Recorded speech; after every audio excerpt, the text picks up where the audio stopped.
अस्सलाम वालेकुम, welcome back to my YouTube channel. My name is Hamad और आज मैं आप लोगों के लिए एक नई वीडियो लेके आ गया। आज की वीडियो टाइपोग्राफी सीरीज़ के एपिसोड 5 है और इस वीडियो में हम देखेंगे कि एनाटॉमी ऑफ टाइपोग्राफी क्या होती है ना। अगर आप एनाटॉमी के वर्ड से ना वाकिफ़ हैं तो मैं बता दूं कि एनाटॉमी जो है वो किसी भी चीज़ की इंटरनल वर्किंग या उसके स्ट्रक्चर की स्टडी को कहा जाता है। टाइपोग्राफी के हवाले से अगर बात की जाए तो टाइपोग्राफी का इंटरनल स्ट्रक्चर या उसकी जो वर्किंग है, जैसे कि उसके लेटर पार्ट्स हैं या उनकी कुछ बेस लाइन, एक्स हाइट, इन चीज़ों के बारे में डिस्कशन को एनाटॉमी ऑफ टाइपोग्राफी कहा जाता है। तो बगैर कुछ जाली एक्स डाले वीडियो स्टार्ट करते हैं। तो एनाटॉमी ऑफ टाइपोग्राफी को डिस्कस कर लेते हैं। सबसे पहले अगर एनाटॉमी की बात की जाए तो कुछ मेन चीज़ें जो आपके जहन में आती हैं वो आती है base line, x height, body weight, ascender, descender, ascender line and descender line. इसके अलावा कैप हाइट या एक्सटेंडर्स भी जो है वो इन चीज़ों में आ जाते हैं। ये थोड़ी सी बेसिक चीज़ें हैं, इनको थोड़ा सा डिटेल में डिस्कस करेंगे, उसके बाद थोड़ा सा जो है वो एडवांस की तरफ जाएंगे ना। इस टाइम पे मैंने एक इमेज ओपन की हुई है और इस इमेज का क्रेडिट जो है वो ग्राफिक डिज़ाइन इंस्टीट्यूट को जाता है, क्योंकि मैंने ये इमेज वहाँ से डाउनलोड की है। एंड सेकेंडली मैं इसमें थोड़ी बहुत जो है वो चेंजिंग की है ताकि आपको मैं ईजिली जो है वो चीज़ों को समझा सकूँ। तो सबसे पहले हम जो सा अगर नोट करें तो यहाँ पे एक टाइपोग्राफी का वर्ड लिखा हुआ है और यहाँ पे कुछ लाइंस हैं और कुछ इन्फॉर्मेशन दी हुई है। हम इनको बारी बारी जो सा वो डिस्कस कर लेते हैं। सबसे पहले हम डिस्कस करते हैं कि ये जो लाइन जा रही है इसको हम जो सा वो, यानी कि जो लाइन आपके लेटर की बेस सेट करती है, इसको हम बेस लाइन कहते हैं। जैसे कि अब इस टी को देखें तो ये इस टी की जो बेस है, इस लाइन को हम बेस लाइन कहते हैं। उसके अलावा हम असेंडर लाइन को डिस्कस कर लेते हैं ना। जो टॉप पे जो लाइन जाती है, यानी कि आपका जो कैपिटल लेटर का टॉप मोस्ट पार्ट है या टॉप मोस्ट पे जो अगर उसका एज देखा जाए तो उस लाइन, वहाँ से अगर हम लाइन ड्रॉ करें तो उस लाइन को हम असेंडर लाइन कहते हैं।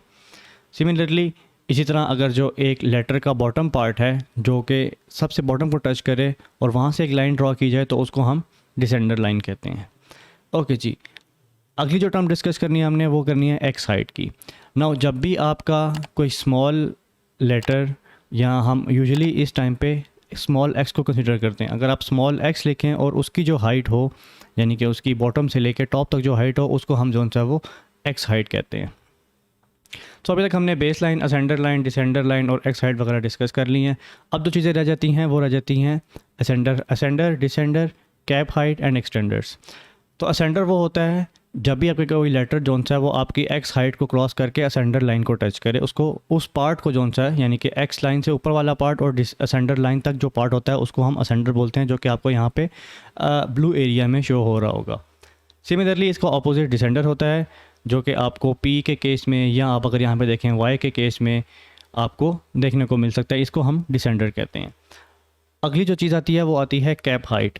जब भी आपका कोई कैपिटल लेटर जितनी हाइट जो सा है वो लेता है उसको हम कैप हाइट कहते हैं। जैसे कि इस टाइम पे आप टी को देखें, ये टी जो सा है वो इन 3 लाइंस में आ रहा है, इन तीनों लाइंस को हम जो सा है वो कैप हाइट बोलेंगे। ओके जी, नाउ अब सिर्फ एक चीज़ रह गई है जो कि इस स्लाइड में मैंने आपको एक्सप्लेन करने वाली है, वो है एक्सटेंडर्स। नाउ असेंडर और डिसेंडर्स मिल के जो सा है वो एक्सटेंडर्स बनाते हैं, या इनको कॉमन टर्म में अगर आपने असेंडर और डिसेंडर को एक टर्म में बोलना हो तो उनको हम एक्सटेंडर्स बोल सकते हैं। ओके जी, तो आई होप आपको ये वाली स्लाइड जो समझ आ गई होगी ना। अब हम थोड़ा सा जो है वो डिटेल पार्ट की तरफ मूव करने जा रहे हैं ना। सबसे पहले जो हमने चीज़ डिस्कस करनी है वो करनी है सेरफ। सेरफ मैं पहले भी अपनी एक वीडियो में बता चुका हूँ, अगर आपने वो वीडियो नहीं देखी सेरफ फ़ॉन्ट के हवाले से तो मैं ऊपर लिंक लगा दूंगा, आप वो वाली वीडियो जाकर देख सकते हैं। सेरफ जो है वो किसी भी लेटर के एक्सटेंडेड पार्ट को कहते हैं, या वो टॉप पे हो सकता है या वो बॉटम पे हो सकता है। इस केस में आर के आप फीट्स को देख लें या आप ये वाली चीज़ देख लें, इन दोनों को जो है वो सेरफ कहा जाता है। नेक्स्ट चीज़ हमने डिस्कस करनी है वो करनी है बाउल। बाउल जो है यूजुअली जो है वो इस तरह की जो गोलाई में आपको चीज़ मिलेगी, जैसे कि आप बी वाले केस में देख सकते हैं, इस चीज़ को हम बाउल कहते हैं टाइपोग्राफी के अंदर। ना ये जो मैं आपको चीज़ें बता रहा हूँ ये हर लेटर के डिफरेंट पार्ट्स हैं, और ये पार्ट्स जो है अगर आप टाइप डिज़ाइन करने जा रहे हैं तब आपको इन पार्ट्स का पता होना ज़रूरी है, तभी आप चीज़ों को अच्छी तरह समझ कर डिज़ाइन कर सकेंगे टाइप डिज़ाइन के लिए। थर्ड जो चीज़ मैंने को बतानी है वो बतानी है स्टेम। ना जब भी कोई वर्टिकल स्ट्रोक होती है किसी भी लेटर में, जैसे कि आप ई की वर्टिकल स्ट्रोक को देख लें या आई की वर्टिकल स्ट्रोक को देख लें, तो इस वर्टिकल स्ट्रोक को जो है वो हम स्टेम का नाम देते हैं टाइपोग्राफी की लैंग्वेज में।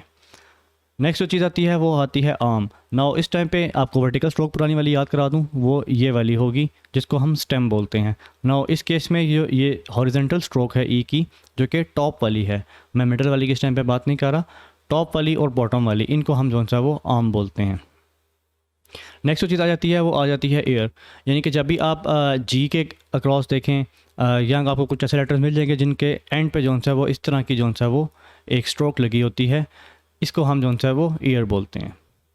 नेक्स्ट जो चीज़ आती है वो आती है स्पाइन, और स्पाइन आपको यूजुअली जो सा वो सिर्फ एस की जो ये वाली कर्व है इसके अंदर ही देखने को मिलती है। ज़्यादातर आपको ये लेटर्स में नहीं देखने को मिलती, सिर्फ एस के अंदर ही आपको जो सा वो स्पाइन देखने को मिलती है। अगली जो हमने बात करनी है वो करनी है शोल्डर की। नाउ शोल्डर जो है वो आपको एम के अंदर देखने को मिलता है, जो कि ये राउंडेड सा पार्ट होता है। आपको एन के अंदर देखने को मिल सकता है शोल्डर, एंड सिमिलरली आपको एच के अंदर भी शोल्डर देखने को मिल सकता है। नाउ अगर मैं इसी वाले इस पार्ट को एक्सटेंड कर दूं तो ये एच बन जाता है, इस पार्ट को रिमूव कर दूं तो आपको यही शोल्डर जो सा है वो एच के अंदर भी देखने को मिल सकता है। तो जो कर्वी सा पार्ट होता है एम का, एन का या एच का, इसको हम जो सा वो शोल्डर बोलते हैं। अगली जो चीज़ आती है वो आती है लेग। ना मुझे पता है कि ये बहुत सारी चीज़ें हैं और आगे भी बहुत ज़्यादा चीज़ें आने वाली हैं, तो इन सब को याद करना ज़रूरी नहीं है, लेकिन इन सब की समझ होना आपको बहुत ज़रूरी है। अगली जो चीज़ है वो है लेग। के जो भी ये आपकी बॉटम पार्ट बनता है, जो कि मैंने इस टाइम पे ब्लू के अंदर रिप्रेजेंट किया है, इसको हम लेग बोलते हैं। उसके बाद आ जाती है टेल। टेल जो है वो क्यू के जो है वो इसको भी कहते हैं टेल, या इसके अलावा अगर आप वाई देखें, जैसे कि अगर मैं आपको इस इमेज में दिखा सकूं, तो इस चीज़ को भी जो है वो टेल कहा जाता है। ओके जी, नेक्स्ट जो चीज़ आती है वो आती है हमारे पास क्रॉस बार। क्रॉस बार जो है वो एक जो मिडल स्ट्रोक जारी होती है हॉरिजेंटल, उसको हम क्रॉस बार बोलते हैं। नेक्स्ट जो चीज़ है वो आती है क्रॉस स्ट्रोक। ना क्रॉस बार और क्रॉस स्ट्रोक में सिर्फ ये फ़र्क है कि जब भी कोई स्मॉल लेटर यानी कि लोअर केस लेटर में अगर मिडल स्ट्रोक जारी होगी हॉरिजेंटल में, तो उसको क्रॉस स्ट्रोक कहेंगे, जबकि अगर कोई कैपिटल लेटर की स्ट्रोक होगी, जैसे कि ए की स्ट्रोक है, तो उसको हम जो सा है वो क्रॉस बार कहेंगे। सिर्फ ये मेन डिफरेंस मुझे अभी तक देखने को मिला इनमें। उसके बाद आ जाती है बार। नाउ पहले थी क्रॉस बार, यानी कि उनका क्रॉस बार का जो सा है और क्रॉस स्ट्रोक का, वो क्रॉस बार के बारे में ख़ास तौर पे आपका जो दो इस तरह की जो शेप है, इनको क्रॉस करना ज़रूरी है हॉरिजॉन्टल स्ट्रोक को। आपकी कोई भी हॉरिजॉन्टल स्ट्रोक होगी वो इन दो को जो सा वो क्रॉस करेगी, तभी वो क्रॉस बार बनेगी। जबकि सिर्फ बार के अंदर जो सा है वो सिमिलरली सिंपल जो सा है वो ये ई की जो हॉरिजॉन्टल स्ट्रोक है, स्मॉल ई की, उसको हम कहते हैं। नाउ नेक्स्ट जो आ जाती है वो आ जाती है काउंटर स्पेस। और काउंटर स्पेस होती है जब भी आपका कोई लेटर होता है उसके दरमियान जो एम्प्टी स्पेस होती है, उसको हम जो सा वो काउंटर स्पेस कहते हैं। जैसे कि इस केस में ओ के मिडिल में जो स्पेस है, जो कि मैंने ब्लू लाइन से रिप्रेजेंट किया, इस स्पेस को हम जो सा वो काउंटर स्पेस बोलते हैं। उसके बाद आते हैं लिगेचर्स। लिगेचर जो सा वो आपको अमूमन अगर आप इलस्ट्रेटर के अंदर देखना चाहते हैं तो वो आपको ग्लिफ्स के पैनल के अंदर मिलेंगे, और अगर आप फाइवर के लोगों से थोड़ा सा मुतारिफ हों तो फाइवर और एफ़ और आई जो सा है वो भी एक लिगेचर ही है। नेक्स्ट जो बात करनी है हमने डॉट की करनी है। ना यूजुअली इसको डॉट कहा जाता है, लेकिन सिंपल टिटल भी कहा जाता है, लेकिन जो टाइपोग्राफिक टर्म है इसकी वो है जॉट। अगर आप आई का डॉट देख लें या जे का डॉट देख लें, इसको हम जो सा टाइपोग्राफिक टर्म में जॉट कहते हैं। उसके बाद आ जाती है बीक। इसको अमूमन लोग जो सा है वो सेरफ के अंदर ही कंसीडर कर लेते हैं, लेकिन इसका भी एक अलग नाम है। यूजुअली हम जो भी कोई एक सैन सेरफ और सेरफ को देखते हैं, तो अगर उसके कोई सेरफ ना हो तो उसको हम सैन सेरफ कहते हैं, अगर उसको थोड़ा बहुत सेरफ हो तो उसको हम सेरफ कह देते हैं, लेकिन हर पार्ट का एक अलग नाम है। नाउ एस की ये जो स्टार्टिंग पॉइंट है, इसको हम जो सा है वो और टाइपोग्राफिक टर्म में जो सा है वो बीक कहते हैं। सिमिलरली अगर आप थोड़ी सी जी के स्ट्रक्चर्स को देखें तो जी जो सा है वो थोड़ा सा डबल स्टोरी है, एक ये वाली स्टोरी है और इसकी एक ये वाली स्टोरी है। तो जो नीचे वाली इसकी स्टोरी है, इसको हम जो सा है वो लूप कहते हैं। लास्ट टाइम पे हमने जो है वो इस जी के ईयर को डिस्कस किया था, इस टाइम पे हम जी के इस लूप को डिस्कस कर रहे हैं। नाउ जी के अंदर काफ़ी ज़्यादा टाइपोग्राफिक टर्म आती हैं जिनको हम अभी एक्सप्लेन करने लगा हूँ मैं। उसके बाद आ जाता है लिंक।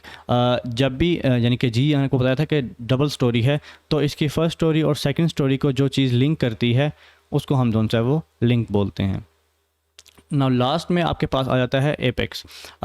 एपेक्स जो है वो कोई भी आपकी दो स्ट्रोक जो है वो जब भी एक पॉइंट पे जाके मीट करती हैं तो वो एपेक्स बनाती हैं। जैसे कि इस केस में ए, आप ये वाला पार्ट देख लें ब्लू वाला, ये जो है इसको हम एपेक्स बोलते हैं। तो आज की वीडियो में हमने एनाटॉमी ऑफ टाइपोग्राफी को डिस्कस किया, और इसमें हमने काफ़ी ज़्यादा चीज़ें देखी हैं, जो कि लेटर पार्ट्स आते हैं, बेस लाइन आ जाती हैं या बाकी चीज़ें आ जाती हैं। तो आई होप आपको ये वीडियो पसंद आई होगी, और वीडियो पसंद आ गई है तो वीडियो को लाइक कर दें। चैनल को सब्सक्राइब नहीं किया अभी तक तो प्लीज़ चैनल को सब्सक्राइब कर लें, और काफ़ी मेरी ऑडियंस जो सी है वो बगैर सब्सक्राइब के चैनल को देख रही है, तो प्लीज़ यार सब्सक्राइब कर लें। Thank you so much.